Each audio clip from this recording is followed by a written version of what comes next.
Assalamualaikum warahmatullahi wabarakatuh. Innal hamdalillah nahmaduhu wa nasta'inuhu wa nastaghfiruh wa na'udzu billahi min syururi anfusina wa min sayyiati a'malina. May yahdihillahu fala mudhillalah wa may yudlil fala hadiyalah. Asyhadu an la ilaha illallah wa asyhadu anna Muhammadan abduhu wa rasuluh la nabiyya ba'dah. Allahumma salli wa sallim ala nabiyyina Muhammad sallallahu alaihi wasallam wa ala alihi wa sahbihi wa man sara ala nahjihi ila yaumiddin, amma ba'd. Ayo ikhwah, kita lanjutkan kajian tafsir masih di surat ke-9 At-Taubah, kali ini ayat ke-69. A'udzu billahi minasy syaithanir rajim. Kalladzina min qablikum kanu asyadda minkum quwwatan wa aktsara amwala wa aulada fastamta'u bi khalaqihim wastamta'tum bi khalaqikum fastamta'tum bi khalaqikum kamastamta'a alladhina min qablikum bi khalaqihim wa khuttum kalladhi khadu ulaika habitat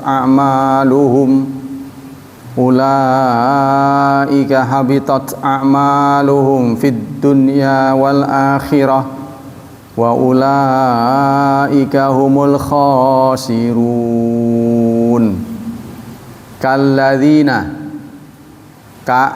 Alladzina itu asalnya alladzina, seperti orang-orang yang min qablikum, dari sebelum kamu, seperti orang-orang sebelum kamu. Yang seperti itu apanya? Kanu asyadda minkum quwwah, mereka lebih daripada kamu kekuatannya. Wa aktsara amwala, dan lebih hartanya. Wa auladan, dan anak-anaknya. Fastamta'u, lalu mereka senang-senang, mereka menikmati bi khalaqihim, dengan bagian mereka. Fastamta'tum, dan kamu menikmati bagianmu. Kamastamta'a, sebagaimana telah menikmati alladzina min qablikum, orang-orang sebelum kamu, bi khalaqihim, dengan bagian mereka. Wa khuttum, dan kalian telah mempercakapkan kebatilan. Kalladzi khadu, seperti yang mereka percakapkan. Ulaika, mereka itu habitat, sia-sia, a'maluhum, amal-amal mereka, fid dunya wal akhirah, di dunia dan di akhirat. Wa ulaika humul khasirun, dan mereka adalah orang-orang yang rugi. Ibnu Jarir mengatakan, yaqulu ta'ala dzikruhu li nabiyyi Muhammadin sallallahu alaihi wasallam, qul ya Muhammad, katakan wahai Muhammad, liha ulail munafiqin, kepada orang munafik. Jadi ayat-ayat ini ditujukan pada orang munafik. Alladzina qalu, yang telah berkata, innama kunna nakhudhu wa nal'ab. Mereka mengatakan, sesungguhnya kami membicarakan yang batil dan kami main-main. Ya, orang munafik begitu, kalau ditegur mereka mengatakan kami cuma bercanda. Abillah wa ayati wa kitabi wa rasuli kuntum tastahzi'un, apakah layak kepada Allah, ayat-ayatnya, kitab dan rasulnya kalian memperolok-olok. Nah, kejadian itu serupa kalladzina min qablikum, generasi sebelum kamu. Minal umam alladzina fa'alu fi'lakum fa'ahlakumullah, dari umat-umat yang dulu melakukan perbuatan yang sama seperti kamu, tapi oleh Allah Subhanahu wa taala mereka dibinasakan. Wa ujjila lahum fid dunya al khizyu ma uddilahum minal uqubat wan naqal fil akhirah, dan mereka disegerakan. Jadi orang-orang dulu ya pernah terjadi melakukan perbuatan seperti kalian. Bagaimana akhir cerita mereka? Mereka dibinasakan oleh Allah. Kalau mereka yang lebih kuat, lebih kaya, lebih kuasa daripada kamu bisa dibinasakan, apalagi kamu, begitu maksudnya. Ya, kita diminta mengambil pelajaran dari orang-orang sebelum kita. Wahzaru ayyahila bikum min uqubatillah mislal ladzi halla bihim fa innahum kanu asyadda min quwwah wa batshan. Maka hindarilah akibat yang Allah sampaikan ya kepada generasi terdahulu sebelum kamu. Awas jangan terjadi kepada kamu. Fastamta'u bi khalaqihim, mereka senang-senang ya dengan apa yang mereka miliki. Mereka senang-senang, sebenarnya senang-senang sih nggak masalah, asal jangan lupa Allah. Tapi kebanyakan orang setelah diberi nikmat berlebihan, menceng. Itu yang tidak dikehendaki oleh Allah. Karena Allah menyatakan, kalla innal insana yatgha, tidak, manusia itu cenderung yatgha, menceng. An ra'ahu staghna, setelah dirinya kaya. Ya, setelah semuanya serba kecukupan, manusia itu cenderung tidak pada relnya. Nah, kita diingatkan oleh Allah jangan begitu. Waqad salaktum ayyuhal munafiqun sabilahum fi istimta bi khalaqihim. Sementara kalian orang munafik ya berbuat seperti mereka. Fa'altum bidinikum wa dunyakum kama istamta'al umam alladzina kana min qablikum alladzi ahlakathum bi khalaqihim ukhra. Kamu harus belajar kepada orang-orang sebelum kamu. Mereka dibinasakan oleh Allah, padahal mereka lebih kuat, lebih kaya. Itu disampaikan oleh Ibnu Jarir. Ibnul Qayyim mengatakan wa huwa yatahadats an fitanis syahawat wal syubhat. Ayat ini menyampaikan tentang fitnah syahwat dan syubhat. Katanya yang mengganggu manusia itu ada dua, syahwat dan syubhat. Syahwat dan syubhat. Syubhat itu apa? Remeng-remeng. Kenapa remeng-remeng? Karena nggak tahu, nggak terang. Remeng-remeng kan nggak terang. Kenapa nggak terang? Ilmunya kurang. Karena ilmu itu kan cahaya. Ya, remeng-remeng kenapa? Karena kurang cahaya. Ilmu itu cahaya, al ilmu nurun. Karena kurang ilmu jadi salah. Kalau syahwat itu namanya sentimen. Sentimen suka, tidak suka. Kalau kita sudah hobi ya, biar jelek juga, biar madarat juga dilakonin. Nah, gitu. Itu namanya syahwat. Ya, dia udah tahu salah, tapi dihantam terus. Nah, itu namanya syahwat. Ada orang yang melakukan kesalahan karena memang sengaja, udah tahu salah. Tapi ada yang memang nggak tahu. Nah, yang nggak tahu itu namanya syubhat. Yang sudah tahu namanya syahwat. Ya. Jadi fitnah yang terjadi pada manusia menurut Ibnu Qayyim itu ada dua, syahwat dan syubhat. Fa asyara subhanahu fi hadhil ayat ila ma yasul bi fasada qulub wal adyan. Maka pada ayat ini Allah menyampaikan tentang dua fitnah itu. Mana fitnah syubhatnya? Nah, ini ya. Mana ini? Kalladzina min qablikum kanu asyadda min quwwah. Nah, itu punya kekuatan. Mereka punya kekuatan dan punya anak buah, punya harta. Tuh, ngerti mana yang benar, mana yang enggak, tapi dihantam terus. Nah, itu namanya syubhat. Tapi ada yang enggak ngerti, ya itu namanya syubhat ya. Kalau yang ngerti namanya syahwat. Sudah ngerti salah. Ya, seperti kita hari inilah lihat bagaimana umat Islam diacak-acak ya. Kepentingannya bukan apa-apa, serakah. Satu saja judulnya minyak, rebutan minyak. Bagaimana minyak bisa didapat dengan harga murah. Kalau ada negara punya minyak banyak, nggak mau dijual, itu diserang. Kan itu namanya curang kan? Orang nggak mau jual aja marah. Kalau menurut kita kan kekanak-kanakan, kalau kita sama temen punya, kita beli, dia nggak mau jual, kita serang, itu kan namanya nggak benar. Contohnya gitu. Nah itu terjadi sekarang ini. Jadi rebutan minyak. Bukan nggak punya minyak mereka, tapi kayak monyet. Udah ada makanan diterima juga.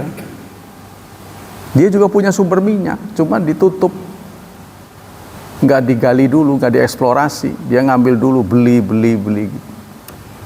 Nanti ketika minyak itu sudah habis, baru dia keluarin dengan harga mahal. Itu kan namanya licik. Tidak dalam kebersamaan, gitu ya. Kenapa kita tidak hidup dalam damai? Kenapa nggak begitu, gitu ya? Itu yang kenapa Islam datang. Dulu ya begitu. Dulu rebutan air tuh sebelum ada minyak. Nah itu Zam-Zam itu jadi rebutan air. Nah, tempat yang ada air namanya oase. Mereka berperang demi mendapatkan air. Sehingga Zam-Zam itu pernah diurung, disumputin bertahun-tahun. Sampai kemudian Abdul Muthalib, kakek Nabi, bermimpi di situ. Ya, digali benar. Nah, sampai sekarang.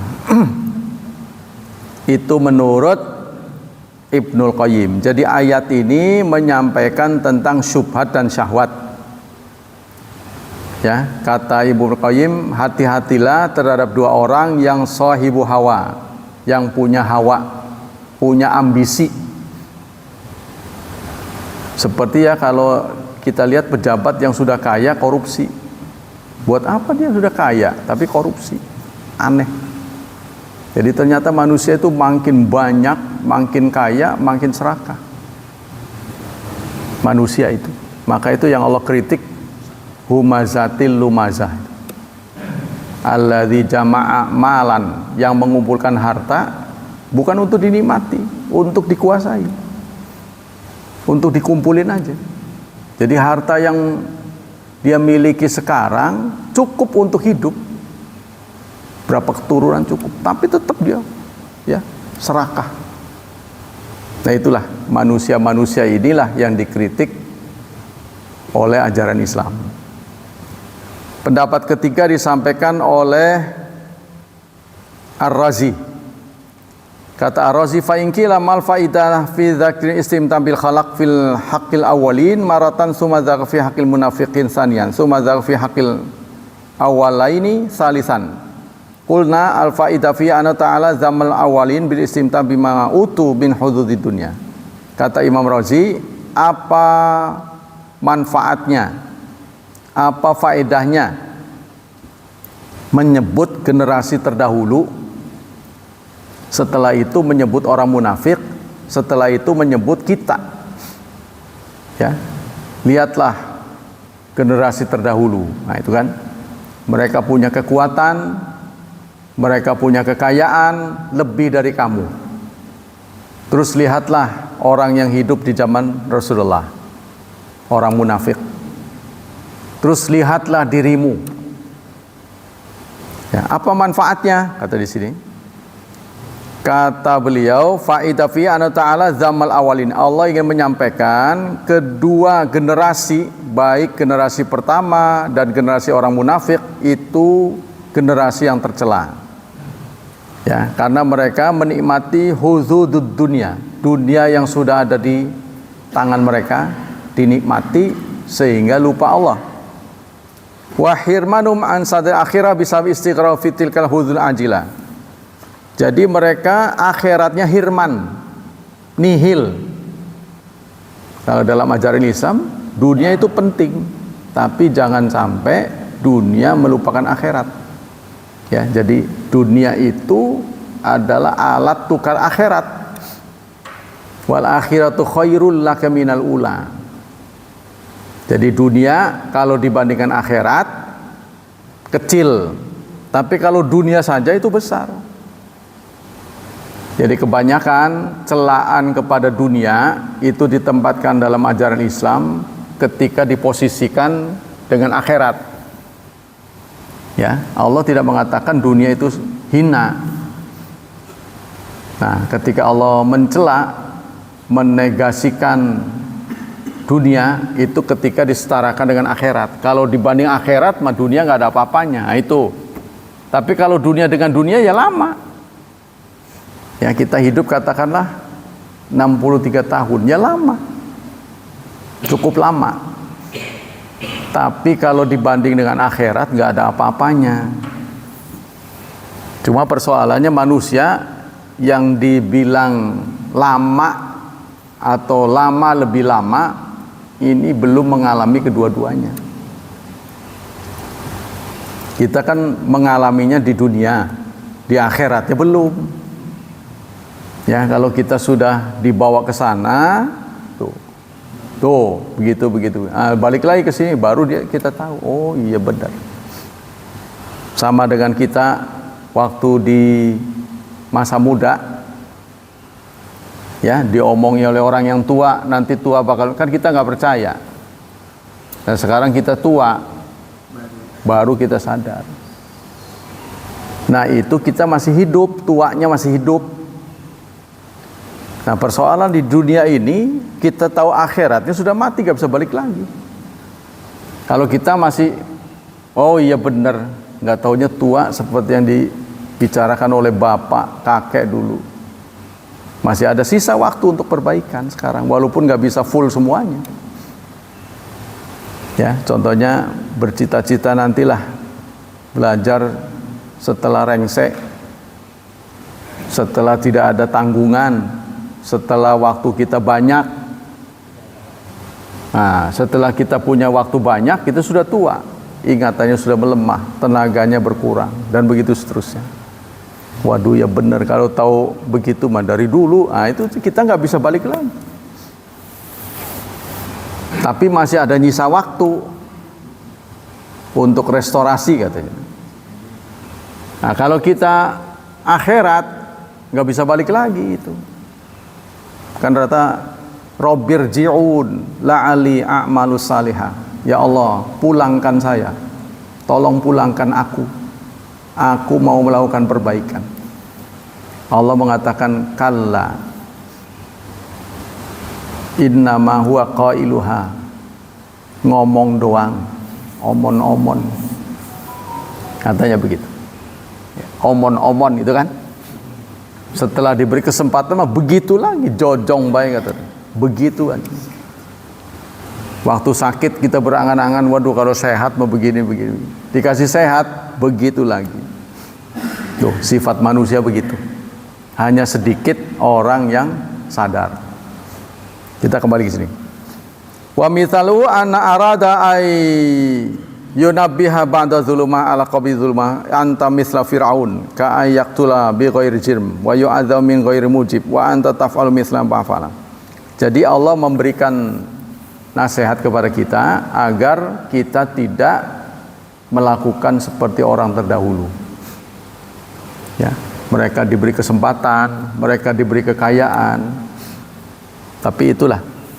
Jadi kalau kita kemudian diberi dunia sederhana, tidak berlebihan. Ya mungkin Allah memilih kita supaya tidak seperti mereka. Ya, sebab kalau diberi berlebihan kita cenderung kebablasan. Diberi keleluasaan cenderung kebablasan. Kita itu begitu. Ya. Seharusnya sih enggak, itu kan? Tapi ya itulah. Sama dengan orang belajar naik kendaraan. Kalau belum jatuh aja tuh, ngebut terus. Udah pernah jatuh aja baru insaf. Nah, pengalaman ini ya menjadi guru terbaik. Pendapat keempat disampaikan oleh Muhammad Rashid Ridha, kalladzina min qablikum hadza audun ila khitabil munafiqin alladzi nuzilat fi syanin ayatu sabiqa walahika. Ayat ini menyebut seperti orang sebelum kamu. Ini ditujukan pada orang munafik yang ayat-ayat ini disampaikan pada mereka. Ya, ini terjadi setiap waktu.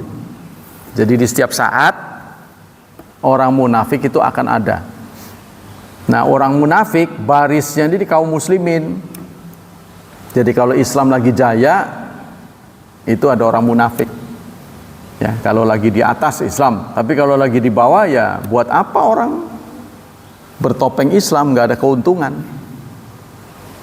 Kan orang munafiknya topengnya Islam, ya, tapi dalamnya setan, contohnya gitu. Setan tapi bertopeng Islam.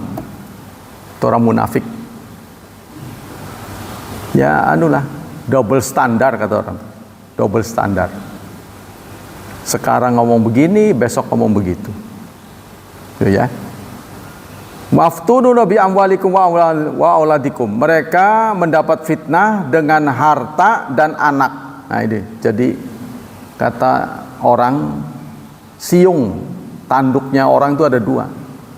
Ya, kuasa dan kaya. Kekayaan dan kekuasaan. Kalau itu nempel pada seseorang, lengkap sudah kekuatannya. Ada orang yang kuasa tapi tidak kaya. Ada orang yang kaya tidak kuasa. Mana yang lebih cenderung menceng? Kalau di Indonesia itu kaya. Karena kaya bisa membeli kekuasaan. Orang kaya bisa mengendalikan penguasa. Penguasa kadang-kadang nggak bisa mengendalikan orang kaya. Orang kaya nggak bisa kembali. Contohnya kalau di Indonesia 9 naga, ketakutan, ya. Tapi pemerintah nggak berani menguasai mereka, tidak berani. Tapi mereka dengan duitnya bisa membeli kekuasaan. Ini contoh di zaman Nabi Musa, Fir'aun dan Qarun.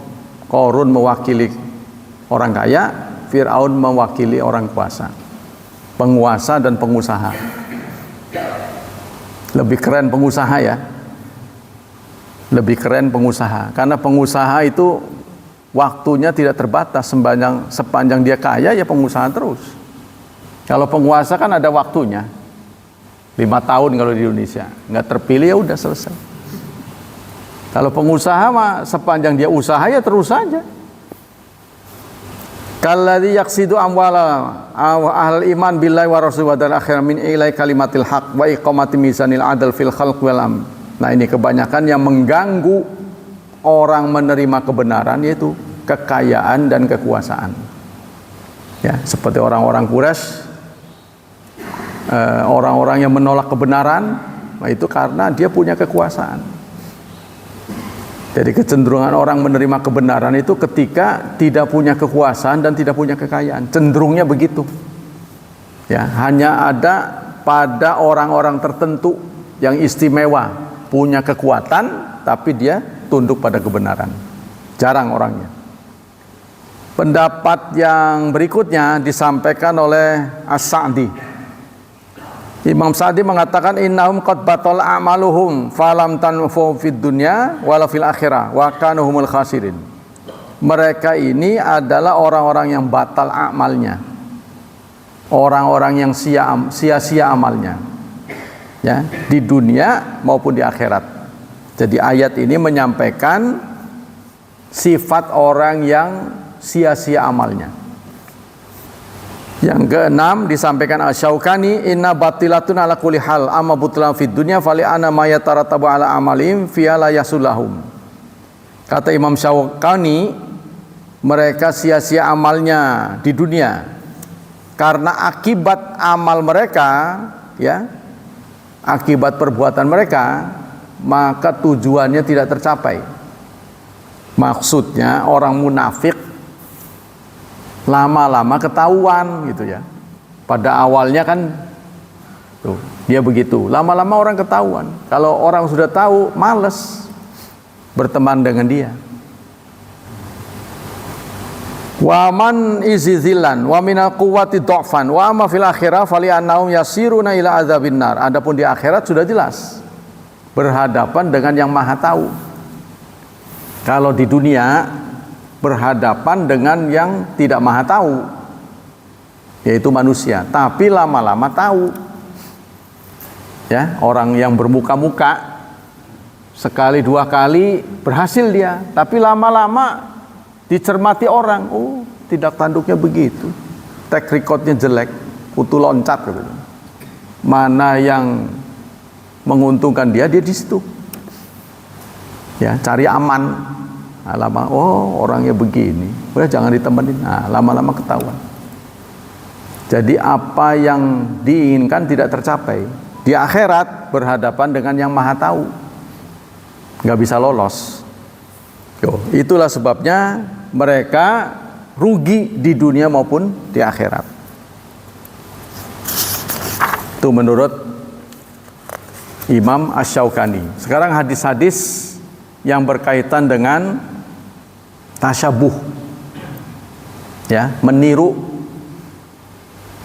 Dari Abi Sa'id annan nabiyya qala, dari Abi Sa'id Nabi bersabda, la tattabi'unna sunana man kana qablakum, kamu akan mengikuti perjalanan hidup orang sebelum kamu, shibran bi shibrin, selangkah demi selangkah, wa dhira'an bi dhira'in, sahasta demi sahasta, hatta law salaku hijra dabbin la salaktumuhu, sampai-sampai kalau mereka masuk ke lubang biawak, kamu akan mengikutinya. Jadi kamu punya sifat meniru, demen bener sama niru tuh. Sampai-sampai yang ditiru itu nggak dilihat lagi bener apa nggak bener, meskipun masuk ke lubang biawak, tetap kamu ikuti. Ya Rasulullah, qulna ya Rasulullah al-yahdu wa nasara, apakah yang dimaksud oleh Anda itu Yahudi dan Nasrani? Tuh, ya. Sahabat bertanya, yang dimaksud oleh Anda ini nyindir ke orang Yahudi dan Nasrani. Lalu Rasulullah menjawab, faman, siapa lagi kalau bukan mereka? Nah, kecenderungan ya, kecenderungan itu meniru, ngetren gitu kan? Nah, mana yang trendy, itu ngikut. Kita nggak punya pendirian. Nanti itu ikut sini, itu sini. Ya, selama kita mengikut orang, maka nggak ada benernya. Mending yang diikuti bener, mah. Kalau pas lagi nggak bener itu kita akan terperosok. Itu hadis yang pertama. Begitu juga hadis berikutnya, ya, Rasulullah juga mengatakan, man tasyabbah biqaumin fahuwa minhum. Barang siapa yang meniru satu kaum, maka dia bagian dari kaum itu. Tapi untuk menafsirkan, mengomentari hadis ini perlu wawasan, ya, karena dulu hadis ini pernah diartikan dengan apa saja gitu, tidak pandang bulu, apa saja yang ditiru maka kita termasuk mereka. Sehingga dulu NU, ya, dalam salah satu keputusannya pernah mengharamkan pakai celana panjang gara-gara hadis ini. Kenapa kok mereka mengharamkan celana panjang? Karena celana panjang dipakai oleh penjajah. Penjajah itu Belanda, agamanya Nasrani. Jadi berarti kita Nasrani gara-gara pakai celana panjang.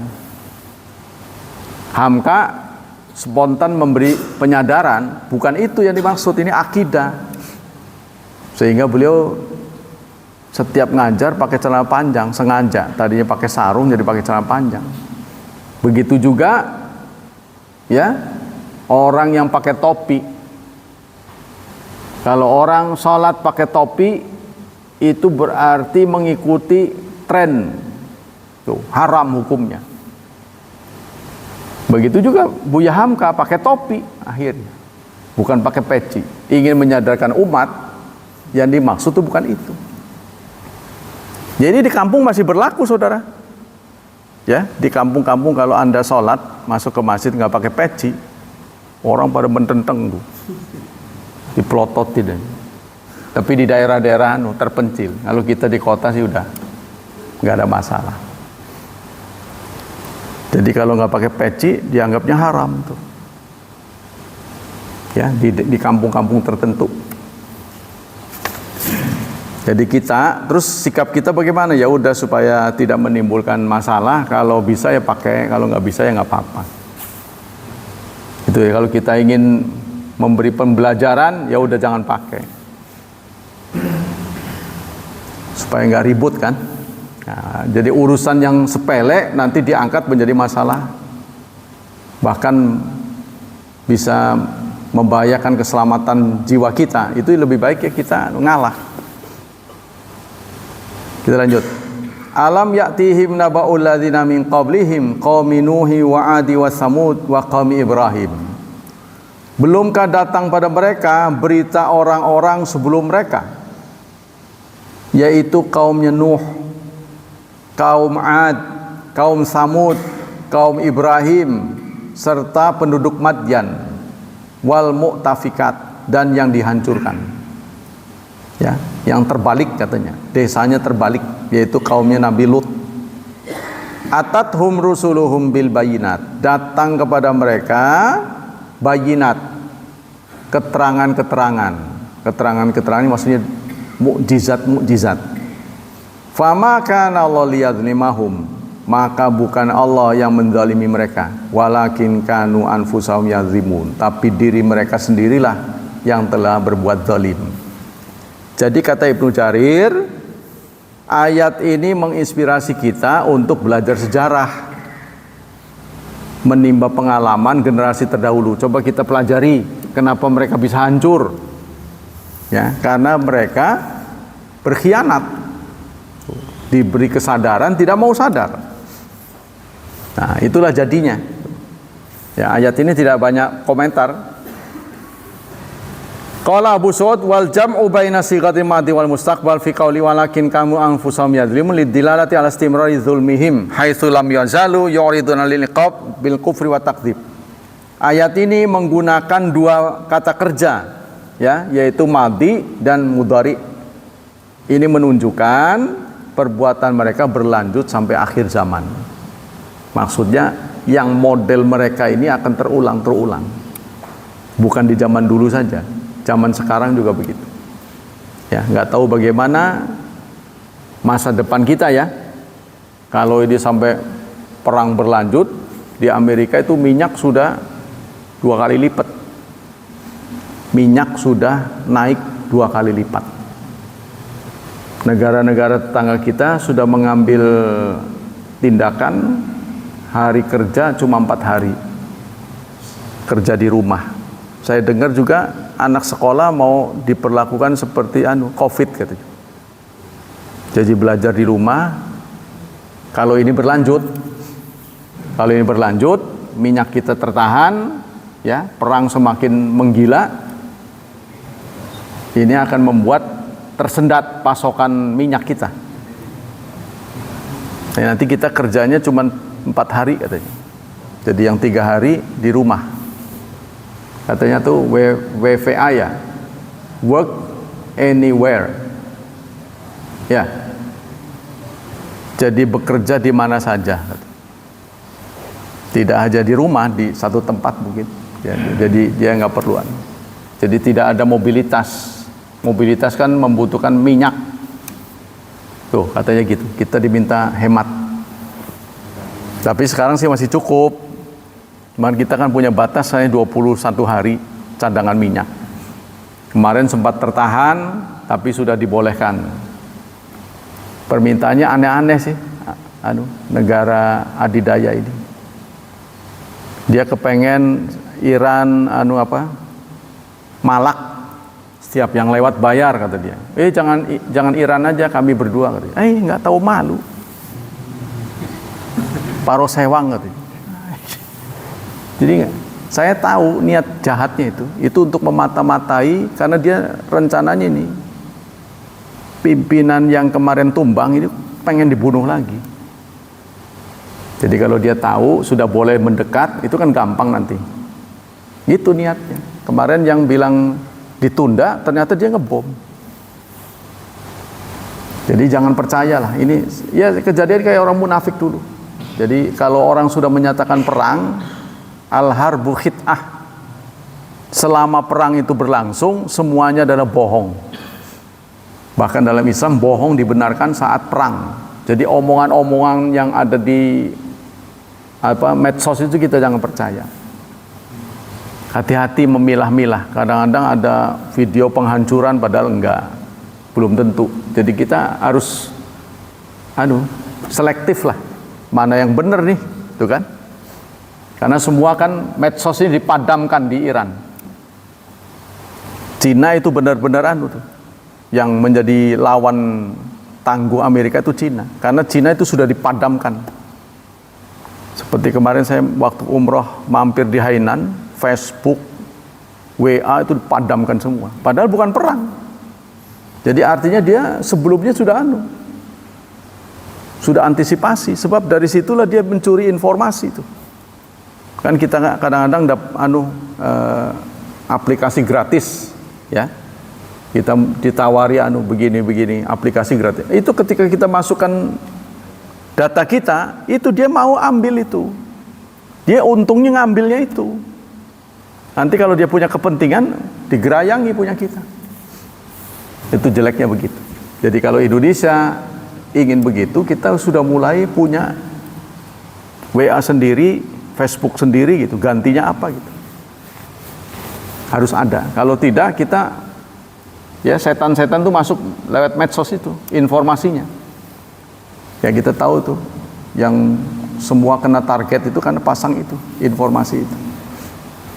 Demikianlah tafsir hari ini. Kita lanjutkan dengan hadis.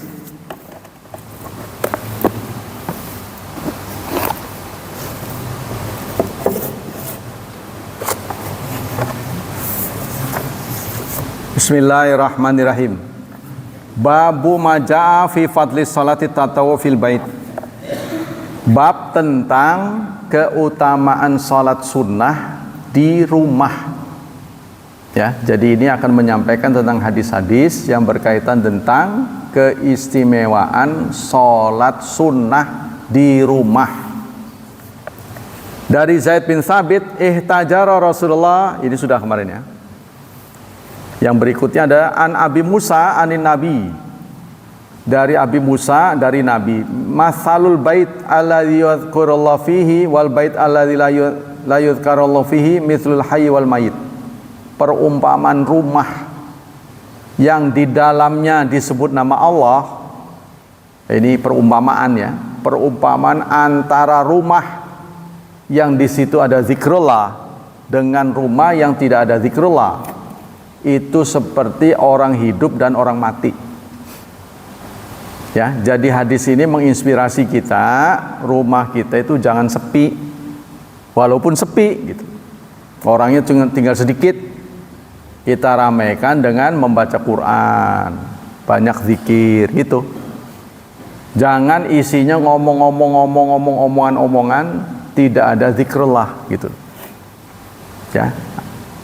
Dari Abi Hurairah selanjutnya, anna Rasulullah qala la taj'alu buyutakum maqabir. Jangan jadikan rumahmu seperti kuburan. Kuburan itu kan sepi, pasar rame itu kan. Nah, yang pasar namanya setan, banyakan. Tapi jangan jadikan rumahmu seperti kuburan, jadi sepi, kering. Kita isi dengan zikrullah, dengan baca Quran. Jadi maksudnya gini, baca Quran itu jangan selalu di masjid, singkatnya gitu.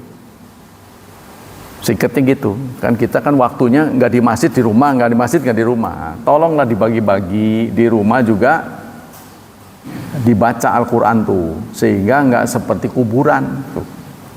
Inna syaitana yanfiru minal bait alladzi tuqra'u fi suratul Baqarah. Ya, setan akan lari dari rumah yang dibacakan di dalamnya surat Al-Baqarah. Jadi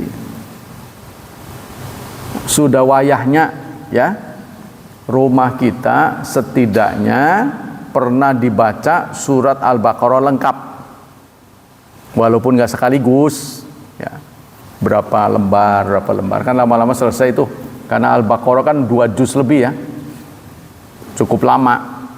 Nah, kita bisa baca sedikit-sedikit, jadi menangilah gitu, merenahi surat Al-Baqarah dibaca secara lengkap. Sebenarnya pengimaman kita juga mestinya 30 juz itu dibaca, pengimaman kita. Makanya ini menginspirasi beberapa masjid, di pengimamannya itu ada Quran yang terbuka. Jadi imam yang baca itu selembar, dia pernah 30 juz dibaca, muter. Kalau kita kan juz amma, sepotong, juz amma lagi, sepotong. Nggak pernah selesai. Ya, beberapa ulama menyarankan begitu.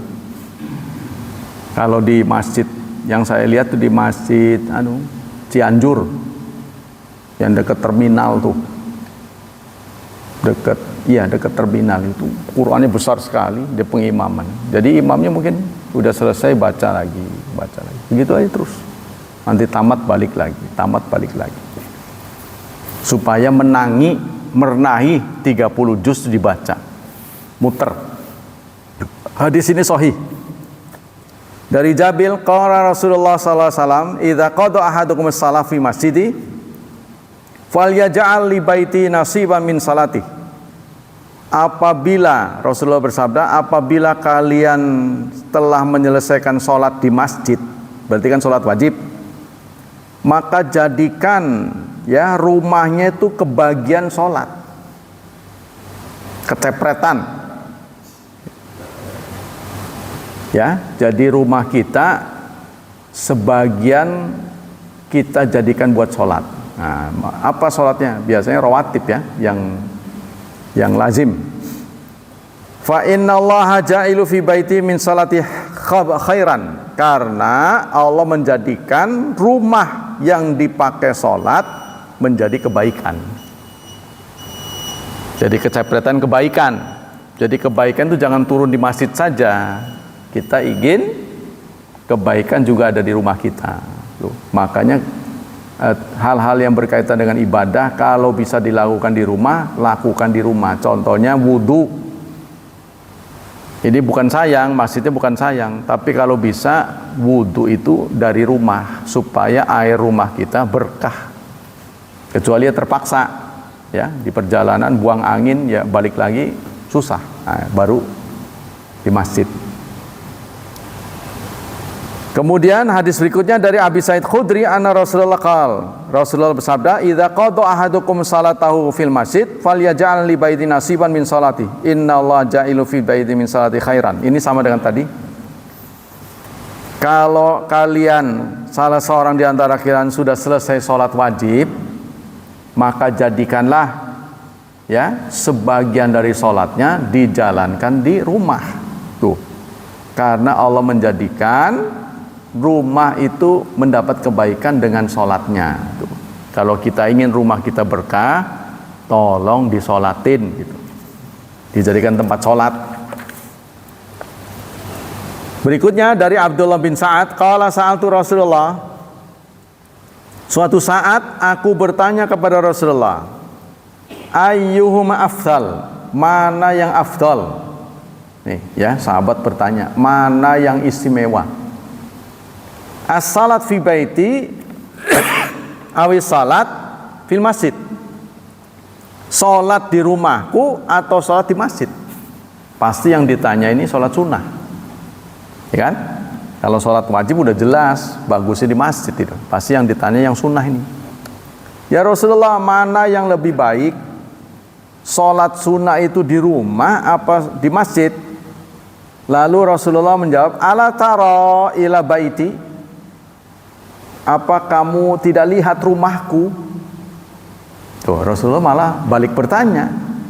Ya Rasulullah, salat itu bagusnya di masjid atau di rumah? Rasulullah mau bertanya malah, kamu nggak ngelihat rumahku? Kenapa dengan rumah Rasulullah? Ma aqraba minal masjid, betapa dekatnya dengan masjid. Kan terpisah sedikit ya. Kalau sekarang mau udah gandeng. Lihatlah rumahku, biar deket juga saya tetap nyempetin di rumah gitu maksudnya. Biar deket juga. Ya cuma ke situ doang, apa salahnya di masjid gitu. Tapi Rasulullah nyempetin di rumah. Nah ini apa lanjutannya? Fa'an usalliya fi baiti ahabu ilayya min an usalliya fil masjid.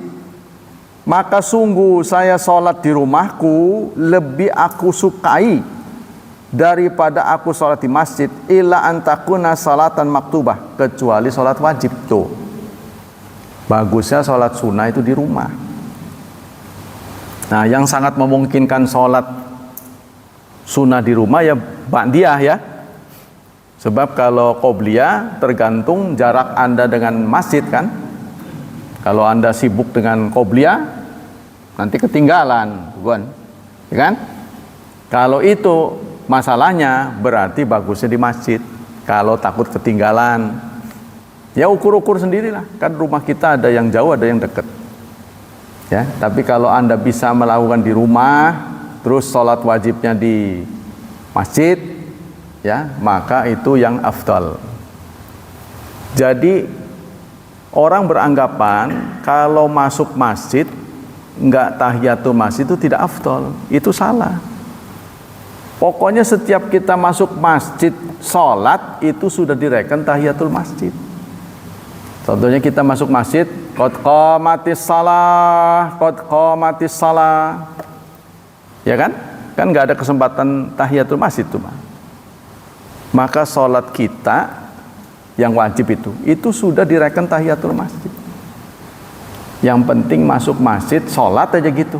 Mau sholat wajib, mau sholat, kalau ada longgar kita baru tahiyatul masjid. Tapi begitu kita masuk jol, waduh setengah menit lagi nggak cukup, lalu kita sholat wajib, itu sudah direken tahiyatul masjid. Tuh, makanya orang sama dengan bertanya. Rasulullah mengatakan, man sama Ramadan tsumma atbahu bisitti min Syawal ka'anau samad dahra kullah. Barang siapa yang puasa Ramadan kemudian pakai suma kan? Pakai suma, kemudian dia puasa lagi 6 hari. Ini menguntungkan kita, namanya kemudian. Kemudian tuh bisa dicicil. Nah, kita tepatin aja Senin, Kemis tuh. Kan sebulan mah 8, berapa? Ada ya 8 ya. Ya seminggu kan sebulan 4 minggu. Seminggu 2 kali. Apa saya dapat puasa Senin? Dapat. Senin Kemisnya dapat. Syawalnya dapat. Silahkan Anda mau sekaligus boleh. Ya kan? Boleh juga dicicil. Nah, contohnya di hari pertama ada tamu, wah susah ini. Enggak apa-apa, menghormati tamu juga bagian dari ibadah. Jangan kayak guru saya. Itu yang saya kritisi. Dia puasanya begitu Id, besoknya puasa lagi. Begitu ada tamu digebukin sama dia. Wah, nggak benar itu. Wong itu sunnah kok. Sebab kalau kita begitu, itu artinya kita sombong. Sebab kita ingin memberitahu, saya ini puasa nih, kamu apa begitu. Itu saya kira nggak benar. Sama dengan kita menghina orang. ayo pada bangun, ngorok aja. Nah, dia kan ingin memberitahu saya bangun. Sekaligus kan, nah, itu setan itu selalu mencari celah. Nggak boleh begitu. Orang datang ambil sapu lidi, ceprot. Padahal itu sunnah. Berarti mendahului Rasulullah SAW. Meskipun guru saya kritik, tidak ikut saya. Kalau kita tetap mau puasa, ya silakan, ya kan? Tamunya boleh makan dan minum, kan sunnah. Tuh, jangan diikutkan kayak kita, mengikuti kita jangan. Kita kan bukan Rasul. Silahkan. Begitupun kalau bulan Ramadan ada tamu kita makan, boleh nggak? Ya boleh saja, kan dia boleh jadi musafir. Ya kan? Kalau dia musafir, tapi kalau tetangga ya kelewatan. Tapi boleh jadi lagi sakit ya kan? Nah, sakit kurang makan kita kasih makan. Ya, kita tidak boleh agresif kan? Kita lihat-lihat dulu. Nah, kita kembali ke sini. Jadi Rasulullah memberikan inspirasi kepada kita ketika ditanya, ya Rasulullah, sholat sunnah itu yang bagus di masjid apa di rumah? Perhatikan rumahku, betapa dekatnya. Ya, apa sih bedanya saya di masjid dengan tidak itu kan? Kalau saya mau mah milih dengan selera, karena selera pasti udah saya lakukan di masjid gitu kan? Tapi saya nyempetin di rumah. Begitu ya, dari Mahmud bin Lubaid, akhi Bani Abdul Ashal, qala atana Rasulullah fa shalla bina al-maghrib fi masjidina. Diceritakan oleh Mahmud bin Lubaid, saudara laki-laki dari Bani Ashal. Suatu saat Rasulullah datang kepada kami. Lalu beliau sholat bersama kami di masjid, sholat maghrib. Ya, jadi beliau mengimami sholat maghrib di masjid kami. Falamma sallama minha, selesai salam, ya, qala irka'u hataini rak'atain fi buyutikum. Rasulullah bersabda, rukuk lagi ya 2 kali di rumah kalian. Ya, jadi setelah Rasulullah mengimami sholat maghrib berjemaah, ya, Rasulullah menghimbau pada halayak yang hadir, ruku lagi ya 2 kali di rumah kalian. Nah, ya ruku lagi 2 kali berarti sholat ba'diyah. Nah, jadi Rasulullah memberikan inspirasi, yo nanti ba'diyahnya di rumah ya.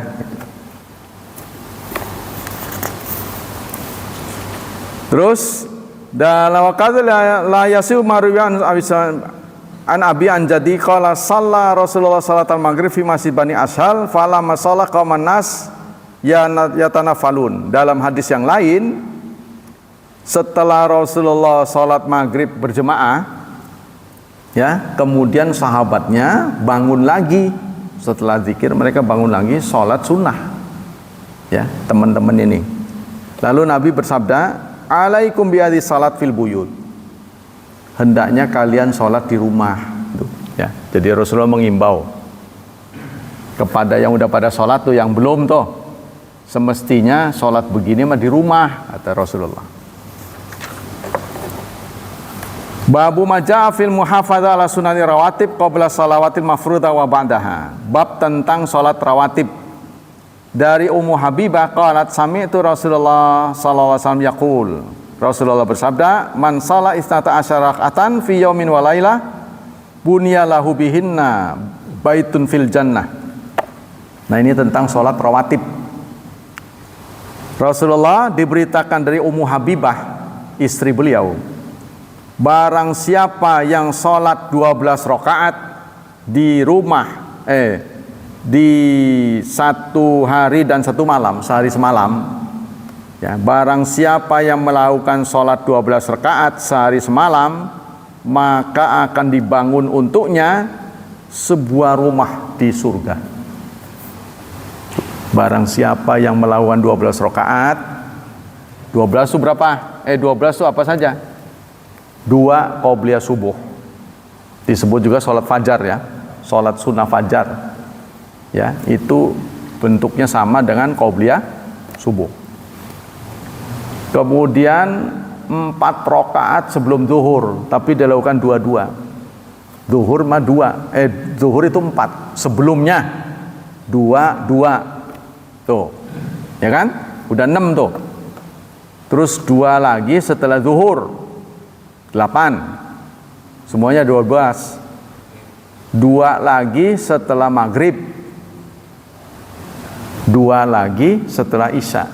Ini yang disepakati oleh ulama, namanya rawatib muakkad. Tapi ada yang tidak muakkad. Ya. Muakkad itu kuat. Yang tidak muakkad berarti tidak kuat.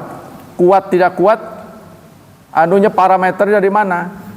Kalau kuat sering dijalankan oleh Rasulullah, jarang Rasulullah meninggalkannya. Tuh. Kalau tidak kuat, kadang-kadang Rasulullah kadang menjalankan, kadang enggak. Yang kadang-kadang itu yang mana? 2 rakaat setelah zuhur. Nah, tadi kan 2 rakaat zuhur, terus 2 rakaat lagi. Yang kalau sebelumnya mah itu muakkadah. Kemudian 4 rakaat sebelum asar dilakukan 2-2. 2 rakaat sebelum maghrib, 2 rakaat sebelum isya. Nah, ini namanya rawatib ghairu muakkadah. Kadang dijalankan, kadang enggak. Tapi 2 rakaat sebelum maghrib itu sampai dimuat dalam kitab Al-Lu'lu' wal Marjan. Ya, kitab Al-Lu'lu' wal Marjan ini adalah kumpulan hadis yang disepakati Bukhari dan Muslim. Jadi setelah azan maghrib ditunaikan, banyak sahabat mencari tiang katanya. Mencari tiang masjid. Ini tiang-tiang nih. Nah, mereka sutranya tiang. Pada berebut mencari tiang masjid, lalu mereka sholat sunnah. Tuh. Nanti di hadis di hadis yang lain.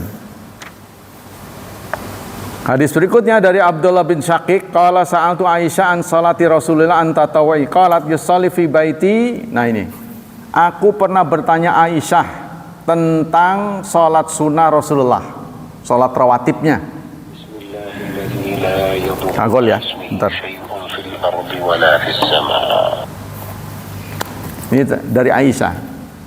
Aisyah menjawab, kana yusalli fi baiti qabla dzuhri arba'an. Beliau sholat di rumah rawatib nih 4 sebelum zuhur. Jadi 4 itu dilakukan 2-2 ya. 2-2 sebelum zuhur tuh ya. Sudah 4 ya. Tsumma yakhruju fa yusalli bin nas. Kemudian setelah beliau melakukan sholat zuhur, sholat sunnah 4 tuh sebelum zuhur, beliau keluar menuju masjid mengimami. Tsumma yadkhulu fa yusalli raka'atain. Kemudian beliau masuk rumah, sholat lagi 2 pada zuhur, berarti ya sudah 6 tuh. Wa kan yusalli bin nas al maghriba. Kemudian beliau sholat maghrib. Tuh tidak disebut sebelumnya maghrib mah. Sudah 6 tadi ya. Tsumma yadkhul fa yusalli raka'atain. Nah setelah maghrib beliau masuk ke rumah, sholat 2 rakaat pada maghrib, berarti itu ya udah 8. Wa yusalli bin nasi al isya. Kemudian beliau memimpin salat isya, tidak disebut sebelumnya. Wa yadkhulu baiti fa yusalli raka'atain. Lalu beliau setelah isya masuk ke rumahku, beliau salat 2 rakaat. Tuh berapa udah? 8 ya. Nah, 10 ya. Wa kan yusalli minal lail 9 rakaat fihin al witra. Kemudian beliau salat 9 rakaat di dalamnya witir, salat malam. Tuh. Wa kana yusalli lailan tawilan qaiman. Beliau salat malamnya panjang. Kadang-kadang berdiri, kadang-kadang duduk. Saking panjangnya. Jadi salat sunnah itu boleh duduk, ya. Wa kana idza qara'a wa huwa qa'im raka'a sajada wa qa'im. Wa idza qara'a qa'idan raka'a wa sajada. Kalau beliau berdiri, beliau ruku dan sujud. Ya. Kemudian berdiri. Nah, itu kalau berdiri berarti ruku sujudnya sempurna kan?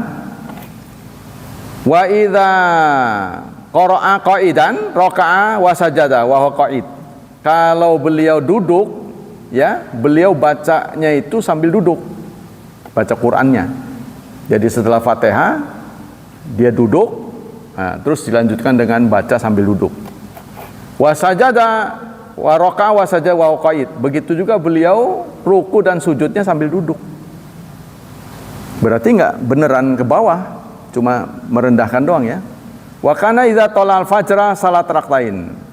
Apabila sudah masuk subuh, salat 2 rakaat. Tuh jadi berapa? Zuhur 4. Ya.